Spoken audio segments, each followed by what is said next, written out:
بسم اللہ الرحمن الرحیم۔ السلام علیکم۔ آج 13 جون ہے اور دن ہے ہفتے کا بہت اہم چیزیں ہیں۔ ایک تو اب کالمز کی ہیٹرک ہو گئی ہے جن میں یہ بتایا گیا ہے کہ موجودہ حکومت کو گھر بھیجا جا سکتا ہے، اور ایک کالم نگار نے تو یہ کہہ دیا ہے کہ حکومت گھر جا رہی ہے۔ یعنی پہلے آپ نے دیکھا تھا کہ سہیل وڑائی صاحب نے کالم لکھا اور انہوں نے کہا کہ جی کا جانا ٹھہر گیا، صبح گیا یا شام گیا، اور پھر انہوں نے یہ بھی کہا کہ انہوں نے تو مطلب لکھ دیا تھا کہ جولائی سے اس حکومت کا زوال شروع ہو جائے گا۔ بہت کچھ انہوں نے لکھا تھا، وہ کالم میں آپ کے ساتھ شیئر کر چکا تھا۔ پھر اس کے بعد نصرت جاوید صاحب نے کل کالم لکھا اور انہوں نے کہا آدھا تیتر آدھا بٹیر نہیں چل سکتا اور ہائیبریڈ نظام گھر جائے گا، یہ سسٹم نہیں چلے گا۔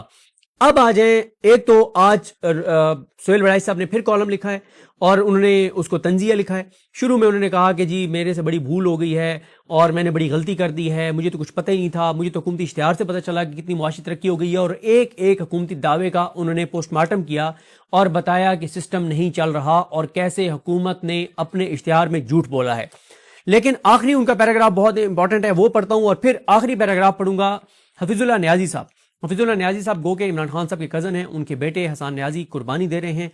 حسان نیازی اپنے ماموں کے ساتھ کھڑے ہیں، پاکستان کے ساتھ کھڑے ہیں، بہت قربانی دے رہے ہیں، ملٹری کورٹ سے کنوکٹ ہوئے ہیں، اور ان کے والے سے اکثر و بیشتر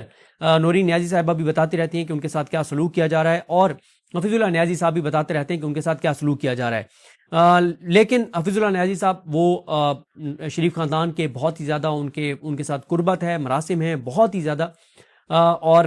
وہ فیلڈ مارشل سید عاصم منیر جو ہیں ان کے بھی بہت ہی زیادہ معترف ہیں، بہت ان کی تعریف کرتے ہیں۔